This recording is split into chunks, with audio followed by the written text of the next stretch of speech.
In this episode, we talk about visibility, specifically LGBT visibility, and the power of being seen. I'm Sienna. And I'm Toast. We're partners in love, life, and music, and we've been together since 2001. With each episode of this podcast, our goal is to help our fellow LGBT community members lift their lives to the next level. You're so good at that. What? Saying the intro. Oh, thank you. Not the other intro, but like, you know, what the topic is. Oh, that's the new thing that we're trying? Yeah, that's very like you bring back your radio self, I think. I'm trying to be the host. Yeah, that's good. Well, I don't think I want to do that part. No, I think I liked it when we did, where I did the first part and you did the second part. I don't know, that's too much. Okay, anyways.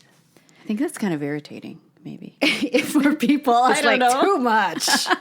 We get It's it. two together. You're two lesbians. All right.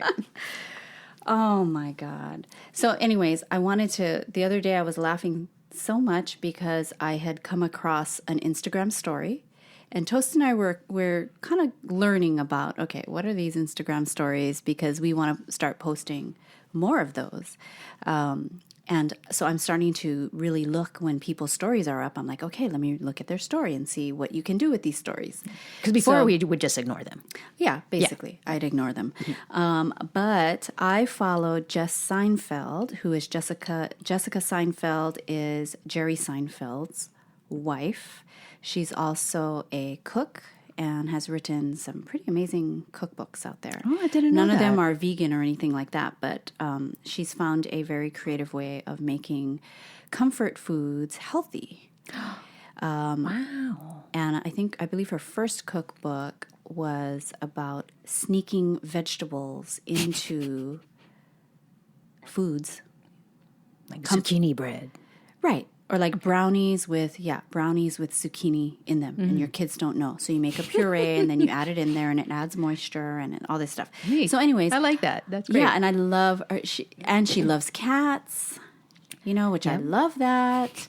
And so I love her, obviously. And I just said I love her. Freaking funny.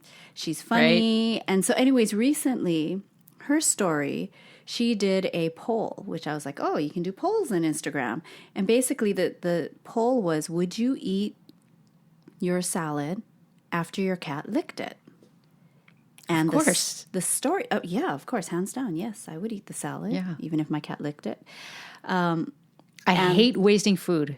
I'm going to, yes. So you're going to eat the leftovers. Salad. It doesn't matter if your cat licked it. Yes. And the video was her cat Javi circling her salad bowl and licking random parts of it. And then the next frame was Jess Seinfeld eating her salad with gusto. And I was surprised that only 37% would eat the salad after their cat licked it. Apparently we are in the minority. Once again. Because do you have to be a cat lover to eat a salad after they licked it? I don't know. Maybe the people who said they weren't going to eat the salad, maybe they were just being dramatic. How people are on social media. Maybe. Don't you think people get so dramatic on social media? Yeah, but it's entertaining. Yes. Yeah. You just have to choose what you're going to pay attention to and what not. Yeah. But what I love about Jess Seinfeld is that she also has some healthy recipes. Nice. As well. So you'll see her making smoothies and things like that. And one of the things I did want to share today is my favorite new protein powder that I've been using. So we'll have it in the show notes, but I have been absolutely loving Garden of Life organic plant-based protein powder vanilla. And I tend to choose vanilla because it's such a great base. So you can add cacao powder if you want to make it into chocolate. You can add fresh or frozen blueberries or strawberries if you want a berry smoothie or a pineapple smoothie. Mango. You can do all sorts of things. But one of the things I love about this protein powder is not only that it tastes great, but it's certified organic, it's non-GMO, it's gluten-free, it's raw. And raw is, it's fantastic to find a raw protein powder. There are more on the market, but so this one's raw, vegan, dairy-free, high in protein, low fat, soy-free, So anyways, we will have that on the show notes. And, for some variety, I did get the chocolate. Yes, Okay, I'm so a big fan of variety. Here's the thing. Now, it tasted fine. Okay, so, hey, if you want to still get it, go for it. But I really pushed the vanilla because you can make your own. Like I said, just add a tablespoon of cacao and you have a chocolate protein powder. But even though this tasted good and I will still use it, I'm not going to force Toast to use it.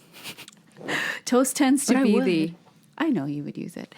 But, okay, so I made my normal protein smoothie just using the chocolate one this morning, chocolate powder. And it smelled like a wet dog. No. Now, not like a dirty wet dog, which has a different smell. It could have been It's just the same smell, but worse. Just shampoo. That's the difference, right? There's wet dog, and then there's dirty wet dog. It's just degrees. Don't you think? So it was wet dog. It wasn't dirty wet dog. All right. Okay, all right. so it just smelled like that. I don't know why. Now, here's the thing. I'm not dissing Garden of Life, and that it's a faulty powder per se.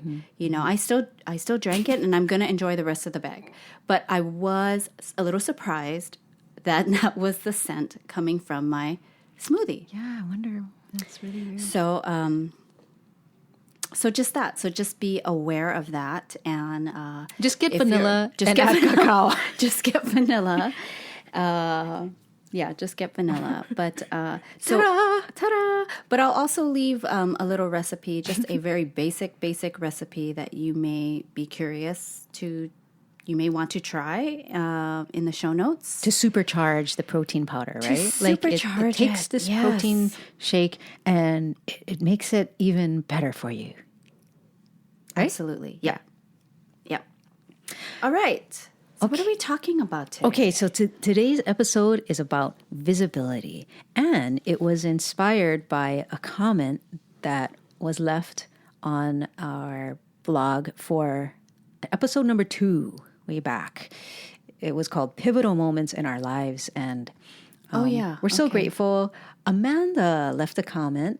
So you might have, some of the listeners might have read this. Yes, you may have already read this on our website. And I so appreciated Amanda leaving this comment because the pivotal moment that she wrote about, and she's another fantastic writer. Yes. You know what? She has and a blog. Person.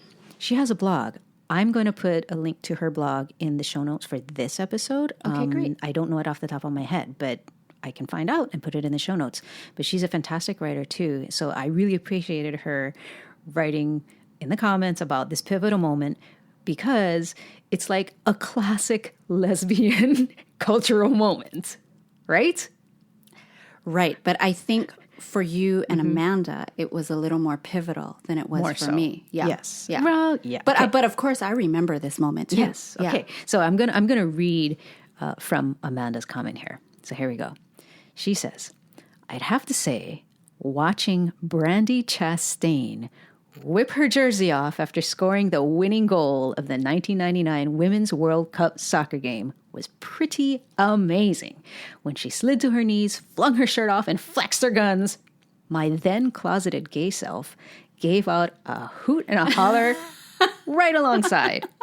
Finally, it was okay to go outside and start taking my clothes off too." No, really, this moment in sport gave me so much hope that the world I'd been living in, a predominantly hyper-masculine one of big-time men's athletics, was just freaking wrong.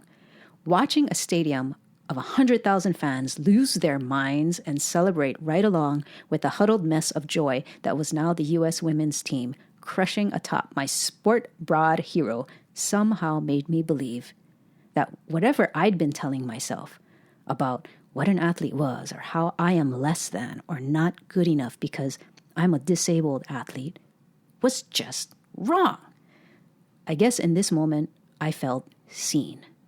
I felt a shift happen inside and made some conscious commitment toward living more authentically as a woman, as an athlete, as a genuine sports bra wearing 24/7 lesbian who likes to flex her muscles and wear shirts. Aww.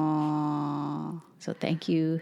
Thank you, Amanda. Amanda, also known as Alo. Okay, so taking our inspiration from that awesome comment and writing by Amanda Alo about the pivotal moment, Yep. it really was just such a great reminder about the importance of being seen.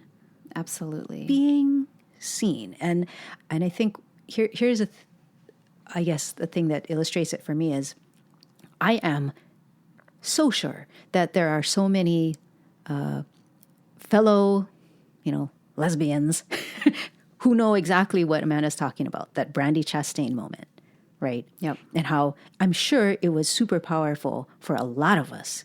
I mean, that's what makes me want to kind of tear up when, Amanda's writing about it. I'm like, oh, yeah, that's right. Totally remember that. And the power of that is kind of amplified when I then stop and realize that men have those kinds of moments all the time, because that's what quote unquote athletics, just is taken to be like. There's men on the field, on the court, and they're doing their celebrating and having these triumphant moments all the time. But I think that maybe for them, though, because they happen all the time, I think it's not as special. I mean, who am I to say, right? 'Cause I'm not a man. I can imagine that. But that there's a degree of sacredness to the moment that lesbians felt watching Brandy Chastain. Because there's such a poverty of those moments. Yes. Right? Yes, but for... And so that's why it's just amazing to be like, wow, this is what it feels like to be seen, to be represented, right? To have the spirit with which you identify represented. Right. And just imagine if you could have that representation and be seen and feel visible to that degree all the time. Right. Like, that would be incredible. Right. And I think that's what the Human Rights Campaign is attempting to do with they have a visibility award. Oh, that's right. They have a visibility award that went to Adam Rippon this year. And recently, through one of their posts, and Toast and I actually reposted it on our Instagram, there is Lesbian Visibility Day. And that was April 26th. And apparently... That was news to us. We're like, that was really? News. It's 2018. That was news to us. They said that it was created 2008. And yet what's interesting is if you Google Lesbian Visibility Day, it doesn't come up from the HRC. Yeah. So that's kind of weird. I don't know what's going on with that. But you know what? I'm glad for the day. I don't know who started it, but that's true. Thanks. But at least we have a day and just highlighting the importance of visibility, period. True. Right? Right. So I know they're breaking it down to all different groups of minority people, giving everyone kind of their own day. But I think really that's a good thing because it can just reinforce the message and the importance of visibility. Yes. So, because I will say that. Yeah, it's so powerful. And a kind of funny thing happened when we posted, right? We regrammed the HRC post about Lesbian Visibility Day. It's like, hey, who knew? April 26th. It's our visibility day. I felt kind of like a bad lesbian. Because we didn't know. Right. Yeah. Right. And when I was Googling and just checking it, like, gosh, how long has this been happening? And I really could not find it. So it's amazing that in preparation of this podcast, that we did find that they said it's been going on since 2008. But I don't know, was that from anyways, whatever, but I did feel like a bad lesbian. Like, how do I not know that? Well, because we're just living our lives, and we're showing up for work. No, but it's like National Coming Out Day is in October. We know that. Okay, I Right? kind of didn't know that. Okay, anyways. All right. So what were you saying? But I was gonna say how when we posted that on Instagram, like, hey, it's Lesbian Visibility Day, and then one of the responses or comments on that is, wait a minute, like, are we invisible all other days? I know. And my comment to that is kind of, yeah. That's why it's important to show up. Right. Which is why I think the Brandy Chastain moments are so powerful, because it's like, hey, I'm not invisible. Now, here, full disclosure, is Brandy Chastain a lesbian? I have no idea. I didn't even bother like checking that, honestly. Here, I'm going to Google. Okay. You talk Google about it. something. Okay. And it's more like, oops. But that's not even the point. It's not, but I'm curious. But what is, okay. Oh my gosh. We're freaking all over the place in this episode. I know. Because here's the other thing. I think another funny Hang thing on, is that like just having an athletic female is like automatically equated with lesbianism. Okay, right? Here is the information. Okay. And I will say... Is it from a reputable source, though? Wikipedia. Okay, I can trust it. We can, because you can correct it and everything, right? Yeah, I can trust that. So Brandy Chastain is married to Jerry Smith, a man who is a soccer coach. Okay. But as we said, it's not that doesn't even matter, right? Right. And again, that's related to a whole nother thing of like equating, right, athleticism with lesbianism. I think a lot of lesbians wished she was a lesbian. Oh my God. Can't you? Yes. I mean, I bet. Right? Oh yeah, totally. Yeah. Totally. Yeah. Okay. So anyways, let's, what else are we saying? Okay. So we're just saying how important we feel viscerally. We have a visceral experience of how important it is to be seen. And maybe, like also being Asian, that's part of it too, maybe, because, hey, we're Asian. And whenever we see Asians represented in movies or TV or music or something, we'll call each other. We'll be like, hey, there's an Asian person on American Idol. It's like, oh, really? Let me come and see. Right. Right. It's like, yeah. Or on The Voice, or on this. Yeah. Or whatever, this TV show, or what. That's very true. Mm-hmm. Yep. And so I think it has to do with feeling like a minority, basically. Because even when Barack Obama was elected president, I got emotional about it. Yes. Not because I'm a black man. That was a weepy time. Yeah. Yeah, you're not a black man. Yeah, not because I'm a black man, but I definitely did have a conscious awareness that it's like, here's a minority, right? Mm-hmm. Being elected to the highest office. Right. And that mattered to me. Yes. Yeah. Yes. I mean. And do you know the story about Stevie Wonder? No. What about Stevie Wonder? So when the president was elected, Stevie was at a restaurant, and I don't remember which restaurant it was, but he stood up, got everyone's attention, and asked everyone to have a moment of silence and prayer for the new president. Love that. Love that. Isn't that amazing? Spirituality in politics and in the public life. I love that. Love it. So anyways, but getting back to LGBT visibility, I know that in my experience, when we go to specifically an LGBT event, I know I just feel so expansive. I'll use that word,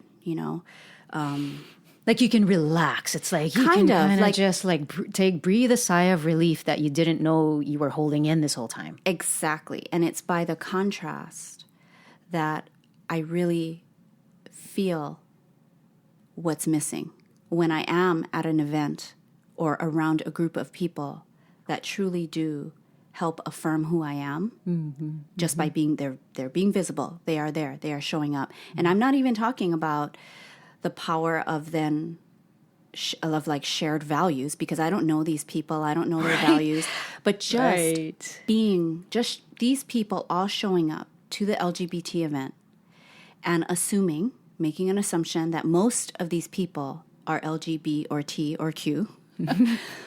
Just that alone, that shared category, commonality, whatever, that, common ground. That common bond, has so much power. It has so much power. Just that.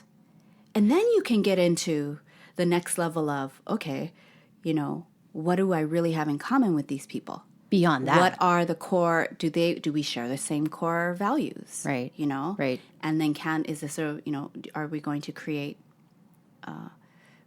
take from this group singular relationships that are going to go even deeper? Mm-hmm. But that first visibility type moment, literal visibility, is powerful in and of itself. Yeah, it's pretty amazing. Yeah. Even the time we we did the gig for Plate by Plate, which is Project by Project, right? Is the name of the nonprofit organization, yeah. And the event was called Plate by Plate, and it was their 20th year anniversary. And we were in a room of predominantly Asian American people. And I was so inspired to it's so this is why it's so crazy. It's crazy because we go on living our lives and we don't really feel, or we can't really articulate what's missing until we experience it. Until we experience it not missing. Right. And so at this event, I was so inspired. I think I remember telling you, Toast, like, we need to do more for the Asian American community. We are like absent from that community. We don't do anything for our community. And that's how I felt. But just the feeling of expansiveness I felt also in that room, and whether or not they were supportive of LGBTQ, I don't know, because I'm just in a room of Asians. But again, so powerful because I felt seen, I felt affirmed, I felt worthy on another level. And granted, in my life prior to stepping into this event, I wasn't so aware that I wasn't feeling these things. Right. But it just up levels when you are affirmed in a big group. Incredible. So I think it's so powerful for us to, when we are able to show up and support these types of events. Because from, I know you want to say stuff and I'm just going off. No. Do you want to? I want to listen. I want to listen. Why don't you go ahead and then I can. Well, I thought what you were going to lead into is about each of us as individuals being visible in our own little circle, right? Like the power of coming out. Right. If it's safe and appropriate and ready, and you're ready for that. Yeah, if you're ready for whatever consequences you may anticipate, right? If it feels like the right time, and why it's powerful to come out, because you are then making yourself visible to other people who may then feel supported enough to come out themselves and create a domino effect and everything like that. I mean, that's how society moves forward. Yeah, and I know that an area where I'm growing is being seen in the sense of, if I'm following a blog or something, am I going to leave a comment? Should I leave a comment? Should I not leave a comment? And it made me think, like, why do I hide? Why do you choose? No, I'm not going to leave a comment. Right. And I think a lot of people lean in that direction, and it made me start thinking, like, why do people hide? And I know for myself that at the end of the day, I may choose not to leave the comment for fear of rejection. And I think people do feel that way. Yeah. Other people aside from myself, or feel like I won't be accepted, or or you'll be criticized, or criticized. And I think that really the bottom line is fear of not being loved, and I think that's a deep fear that most humans have. Totally, yeah. Right? That's what makes us afraid to go for it. That's what makes us, there's so much to say about it. But so really, just going out and supporting, going to an event, going to, and really allowing yourself to be visible in who you are is very powerful. And it does have that ripple effect that Tos was talking about. Yeah. And people feel it. And it's part of that virtuous cycle that we're such big fans of, right? Just start part. the momentum, get some traction going in a positive direction. Because, you don't know the ripple effects It is. Of what will come from that. Right. And I know that I'm just like talking all about myself. It's the Sienna and Toast show. I'm feeling That's your like job. Okay, well, what I was going to say Nobody's is that... being forced to listen. I know, that's true. So what I was going to say is that, now the LGBT terrain is very full and wonderfully full of femmes, wouldn't you say? Relative to 10 years ago. Exactly. Is that what you're talking about? Yes, 10, 20 years ago, right? Mm-hmm. I mean, so... And that to me says that people, the LGBT or the Ls, are more comfortable embracing their femininity, if that's right for them. If that truly is their gender. Do you think that another reason might be because in the past it was easier, like for femmes, right? Mm-hmm. When faced with the choice of coming out or not, obviously the choice to stay in the closet is, quote, easier in the past, right? Because there's less discrimination. But now you can come out and have, hopefully, less negative consequences. So we're just seeing more femmes come out because they feel safer to come out. Is that... Well, here's the thing. Well, okay, so I'll just finish my point about that, and then we can go off on this part. But I know that as a femme back in the day, I did not feel visible. As a femme, like among the lesbian community, you didn't feel visible, right? I would go out and I'd be like the only femme in the room, and it was kind of... That sounds depressing. Shocking. Well, was it depressing for you or no? In a way, not, because there's all these great other women. But right. But we're talking about visibility here. But yeah, it would have been great to have more femmes out there that I could identify with, and all of that stuff. But you were talking about. What were you just talking about that we were going to come back to? About why we think there's more femmes now.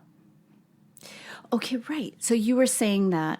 I think it's just safe. I think it's just more acceptable. That there's not more femmes, but that more femmes are coming out. That's what you're saying. Yeah, that's what I think. I think more people are coming out in general. Like before, like if you're going to be a dyke 20 years ago, like, okay, it's like, well... she's obviously a lesbian, you know what I mean? Right. Versus if you're a femme 20 years ago, unless you were like totally vocal and in your face about being a lesbian, you wouldn't know.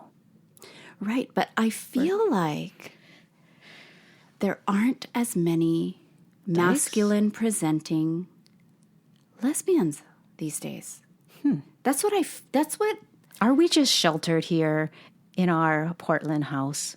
No, I mean, I've been feeling that for a while. Oh, okay. Like, what I'm hoping is not the death of the dyke. Or is there a death of the dyke? Oh my gosh. I don't know. Okay, anyways, we're going off on a tangent here. But, Tos, why don't you wrap it up and why this is important? Okay, this is important just because we, upon reflection, have realized, oh my gosh, it's a real boost and encouragement. It's an incredible lift to our life energy to have gone to events where we see ourselves reflected, whether it's as gay people or specifically as lesbians or just as women or as Asian Americans. So we just wanted to encourage you to consider, if you haven't already, to put yourself into similar situations that apply to you, right? Like, so, hey, if you have a gay group where you are, or Pride, isn't Pride season's coming up? Pride like, season's go to coming up. Pride. Yep. You know, because it'll do good for your spirit It really will. It really, really will. in ways that you might not even like You might not feel think like you a need it. for it. It's kind of like how I didn't think, I'm like going on with my life, and then I go and then I'm just completely inspired and feel so full and just like, wow. So I'm Wow, so this is excited how about it. This is how straight white men feel all the time. Aw, straight white men. Okay. Hey, we Anywho, love them. We love everybody. We do. But it's just That's the reality. Yeah. Okay, whatever. Okay. So anyways, hope you all are having a great day today, and until next time, this is Sienna. And this is Toast, telling you to love life, live free.